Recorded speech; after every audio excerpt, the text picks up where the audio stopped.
მიყვარს მოგზაურობა. მიყვარს სერფინგი. მაგრამ ზუსტად იმ წერტილში, სადაც ეს ორი ერთმანეთს ხდება. ჩემთვის ეს საუკეთესო მომენტია. ეს არის ის, რასაც მუდმივად ვეძებ. მიქაელა ჯონსი, დიდი ტალღების გატაცებული სერფერი, რომელიც ცნობილია შთამბეჭდავი კადრებით დახვეული ტალღების პარელების შიგნიდან, გარდაიცვალა 44 წლის, ასაკში ინდონეზიაში სერფინგის ტრაგიკული შემთხვევის შედეგად. ის იყო თავმდაბალი ხელოვანი, მისი სურათები დაუჯერებელი იყო. მისმა დამწუხრებულმა მამამ თქვა, როცა მიხაელას შთამბეჭდავ სერფ ფოტოგრაფიას იხსენებდა. ჯონსი, პროფესიონალი სერფერი ჰავაიდან, ცნობილი იყო სიცოცხლისა და ჯანმრთელობის რისკის ფასად, ტალღების შიგნით, ბარელში გადაღებული ფოტოებითა და ვიდეოებით. მისი ინსტაგრამის ანგარიში ასახავდა მისი გამბედავის შრომის ნაყოფს, ბროლის სისუფთავის ფოტოები, რომლებშიც ტალღები მის გარშემო შემომრუდდება და მილის ფორმას იღებს, როცა ის დაფაზე მოკუნტული ზის. ზოგიერთი ფოტო აჩვენებდა ბრწყინვალე მზის ამოსლებსა და ჩასლებს, რომლებიც ტალღის კვირაბიდან ჩანდა მის წინ. Hawaii surfing-ის ფოტოგრაფმა Woody Woodwardმა მიხაელა ჯონსის ფოტოგრაფია საოცრად შეაფასა და განსაკუთრებით ერთი ფოტო გამოყო, როგორც საუკეთესო სერფინგის სურათი, რაც კი ოდესმე უნახავს. შთამბეჭდავი ფოტო, რომელიც Surfers Journal-ის გზაზე გამოქვეყნდა, აჩვენებდა ჯონს მზინავ თურქუზისფერ ბარელში, მარცხენა ხელი კედლისკენ გაწვდილი, სადაც აირეკლებოდა როგორც დილის შუქი, რომელიც შიგნით აღწევდა, ასევე ჯონსის სილუეტი. ეს 10 ქულაა სერფინგში, 10 ქულაა ფოტოგრაფიის ტექნიკურ მხარეზე და 10 ქულაა კონცეფციაზე, თქვა Woodwardმა. ეს უდავოდ ყველა დროის ფოტოებს შორის ოლიმპიური ჩემპიონია. ჯონსის გატაცება ოკეანეში სერფინგით ბავშვობიდან დაიწყო, როცა კაილუაში იზრდებოდა. ოჰაუს აღმოსავლეთ სანაპიროზე. მან სერფინგი დაახლოებით 7 ან 8 წლის ასაკში დაიწყო და მოზადობის დასაწყისში უკვე მოყვარულთა შეჯიბრებებში მონაწილეობდა. მან მოიგო 2 ეროვნული ტიტული, 12 წლამდე ბიჭების კატეგორიაში, რაც მიუთითებდა იმაზე, როგორი ნიჭიერი სერფერი გახდებოდა.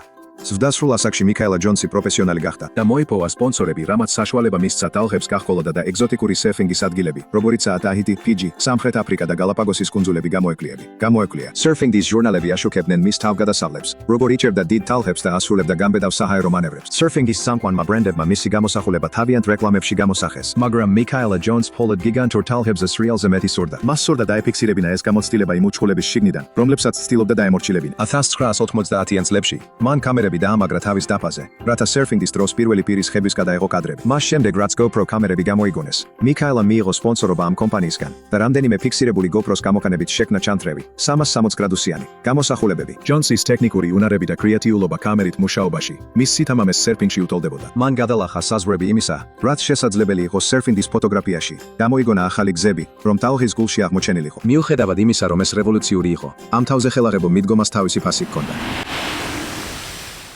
მიქაელა ჯონსი ერთხელ თითქმის დაიხრჩა ცუდი დაცემის შემდეგ და ამ ტრაუმულ გამოცდილებას სხეულიდან გასვლის ფენომენად აღწევს. ის საში დაფრინავდა, ფრემოთ ჩაიხედა და თავისი სხეული ოკეანეში ტივტივებდა. გაიხსენა მისმა მამამ. შემდეგ კი გაიგონა თავისი ქალიშვილების ძახილი. მამა, სახლში დაბრუნდი. შემდეგ ის თავის სხეულში დაბრუნდა. ჯონსმა როგორღაც ცნობიერება დაიბრუნა და ტალღებმა რიფზე გამორიხეს. მიუხედავად იმისა, რომ სიკვდილს რამდენჯერმე გადაურჩა, მიქაელა ჯონსი ვერ გაუძლო გიგანტური ტალღების მაცდუნებელ ძალას და შანსს, რომ ისინი შიგნიდან გადაეღო. ეს დაავადებას გავს, ასე თქვა მიქაელა ჯონსმა. მაგრამ როცა მიდიხარ იმ ადგილას, რომელსაც იკვლევდი, ტალღა იქაა, ქარი სწორად უბერავს და მზად ხარ, რომ იდეალურ უკაცრიელ ტალღებში შეცურო. სწორედ ეს არის მთავარი. სწორედ იქ ვიგებ ჩემს დოზას. 2014 წლის პროფილში, რომელიც გამოქვეყნდა Surfers Journal-ში, მიქაელა ჯონსი აღწერეს როგორც თავგადასავლების მოყვარული სერფერი, რომელიც იდეალური ტალღების სასაძიებლად ამაღლებელ მოგზაურობებში მიდიოდა. ჰავაიდან თავისი სახლის დატოვების შემდეგ, მან გადაკვეთა პაპუა ახალი გვინეა, პანამა, შრი-ლანკა და აზორის კუნძულები. მზად კი თავის სერფინგში მიღწეულ წარმატებებს აფიქსირებდა. სტატიაში განსაკუთრებული ყურადღება დაეთმო მის წარმატებას სუმატრაში, სადაც მან არაერთი ჟურნალისტს დაიმსახურა. ოსტატურად სრიალებდა ტალღის ძლიერ მარწუხებში. როგორც თავისი თაობის ერთ-ერთი პიონერი სერფერი, რომელიც შეჯიბრებების მიღმა მოღვაწეობდა, ტონი ჯონსი ეკუთვნოდა ერთგულ ადამიანთა ჯგუფს, რომლებიც მთელ მსოფლიოში საუკეთესო ტალღებს ეძებდნენ. ქარიშხლებს მისდევდნენ შთამბეჭდავი ფოტოებისა და ვიდეოების გადასაღებად. ამ საქმიანობაში ის ცნობილი გახდა თავისი გამორჩეული ხედვის კუთხით გადაღებული კადრებით, სადაც იყენებდა კინემატოგრაფიულ ტექნიკებს, რაც მაყურებელს საშუალებას აძლევდა მის და მის გვერდით ტალღის შიგნით სრიალის ადრენალინი და ემოცია ეკრძნა. მიქაელა ჯონსის მუდმივმა ძიებამ იდეალური ტალღისაკენ. იგი 2023 წლის ივლისში მენტავაის კუნძულებზე მიიყვანა. ინდონეზიაში, სუმატრას დასავლეთ სანაპიროსთან მდებარე მენტავაის კუნძულები, სერფერების სამოთხედ იქცა, მათი იდეალური მდებარეობის გამო, რაც ზღვრთების მირებასა და სრულყოფილი სერფინგის პირობებს უზრუნველყოფს. კუნძულები ინდოეთის ოკეანეში, ზვირთების ტერეფანში მდებარეობს. ეს არის ტერიტორია სუმატრასა და ავსტრალიას შორის, სადაც ინდოეთის ოკეანის ყველა მთავარი ტალღა იფრის თავს. ეს ტალღები ათასობით მილი გაუჩერებლად მოგზაურობენ ხმელეთის მიერ შეუფერხებლად, რათა მენთავა ეს კუნძულებამდე მიაღწიონ და ამ გზაზე უზარმაზარ ზომასა და ძალას იძენენ. როდესაც ისინი მჭიდროდ განლაგებულ კუნძულებს ეჯახებიან, ტალღები კონცენტრირდება მკვეთრ მწვერვალებსა და არხებში, რაც მსოფლიოში ერთ-ერთ ყველაზე გრძელ მილისებურ ტალღებს წარმოქმნის. ბრეიკები, როგორიცაა Riffles და Lance's Radi, ხრეიდი ჰელსაყრელი პირობების დროს, მეოთხედ მილის სიგრძეზე სრიალის საშუალებას იძლევა. კუნძულების მიერ უზრუნველყოფილი დაცვა ნიშნავს, რომ ტალღები შედარებით დაცული რჩება, რაც ტალღის ზედაპირს გლუს ინარჩუნებს. გარშემო არსებული ჯუნგლების ფონმა და მარჯნის რიფებმა, რომლებიც სვის სიცოცხლით არის სავსე, იდეალური ტროპიკული გარემო შექმნა. მიუხედავად იმისა, რომ ამ შორეულ სერფინგის ის უტოპიაში ცდომა ადრე შეზღუდული იყო, სერფინგის ჩარტერების გავრცელებამ ახლა ის ტალღები, რომლებიც ოდესღაც საიდუმლო იყო, ახალ თაობას მოუტანა. დიდი ტალღების სერფერებისთვის, რომლებიც უმაღლეს თავგადასავალს ეძებენ, მენთავა ეს კუნძულები შეუდარებელ სამოთხეს სთავაზობს. გეგმა იყო კუნძულებზე დარჩენა 30 ივნისიდან 10 ივლისამდე, იმ იმედით, რომ დაუვიწყარი სერფინგის თავგადასავალი ელოდა. სამწუხაროდ, საბედისწერო შაბათ-კვირას ტრაგედია დატრიალდა. როგორც იხსენებს იმ არაბელერა, ახლომდებარე კურორტის მფლობელი, რომელიც მისტერ ჯონს დახმარებისთვის მიეშველა, მიქაელა წყალში იყო თავის დისშვილთან და სხვა სერფერებთან ერთად და მოუთმენლად ელოდნენ ტალღების სერიებს. მათ შორის გამოჩნდა შტამბეჭდავი 8 ფუტიანი ტალღა და ჯონსმა საოცარი ცოდნა და მოთმინება გამოავლინა. ზუსტად ის ტალღა ერჩია, რომელიც სურდა. იმ კვირას კურორტი სავსე იყო, ამიტომ ბატონმა აბელერამ შეუერთდა ბატონ ჯონს და სხვებს წყალში, როგორც წინა შემთხვევებში. უეცრად ზარი მივიდე, თქვა მან. მიქაელა ჯონსი მძიმედ იყო დაშავებული. მან დახმარება ითხოვა. ის ძალიან მშვიდი იყო და დანარჩენებს წყალში უთხრა, მგონი არტერია გავიჭერი. მეტი ტალღები მოდიოდა. ოფმა ადამიანმა წყალში მას დახმარება გაუწია, მაგრამ კიდევ ორი ტალღა მარტო უნდა გაელო. ამიტომ დაფისტოკი მოიხსნა, რომ დამატებითი დათმობა არ მიიღო და შეძლო ტალღების გადალახვა.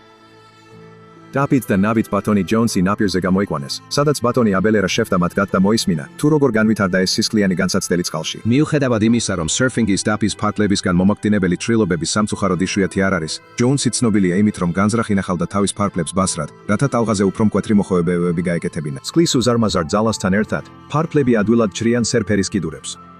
ის ელოდებოდა ამას. ბატონმა აბელერამ თქვა, მას ნამდვილად იცოდა როგორი ტალღა უნდოდა. ის ძალიან მოთმინებით ელოდა. ტალღა დაეჭირა, შევიდა ბარელში, მილის შიგნით, მაგრამ ვერ გამოვიდა იქიდან. ტალღა დაიხურა, თქვა მან. ასე რომ გავიგეთ, როცა ის ჩამოვარდა, მისმა ფინმა მთავარი არტერია გაჭრა.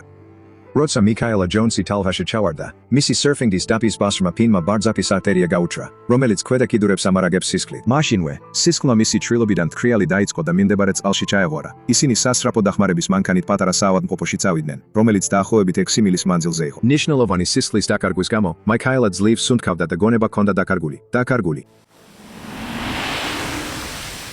ტურნიკეტი, რომელიც სერფბორდის თოქისა და ხის ნაჭრისგან იყო გაკეთებული, სასოწარკვეთილ მცდელობაში უხეშად დაამზადეს, რათა შეეჩერებინათ ძლიერი სისხლდენა მისი ფეხის თითქმის 4 დუიმიან ფრმა ჩრილობიდან. ჩვენ 1 საათი ვცდილობდით მისი გადარჩენას, თქვა ბატონმა აბელერამ. დოქტორ მარტინ შრაიბერის, ქირურგიის პროფესორისა და ტრავმის სამედიცინო დირექტორის თქმით, ორეგონის ჯანმრთელობისა და მეცნიერების უნივერსიტეტის სამედიცინო სკოლაში, ფემორული არტერია ფეხისათვის კრიტიკული სისხლის მიმწოდებელია და თუ ის გადაიჭრება, შედეგები შეიძლება მძიმე იყოს, რაც სწრაფ და სიცოცხლისთვის საშიშ სისხლის დაკარგვას იწვევს.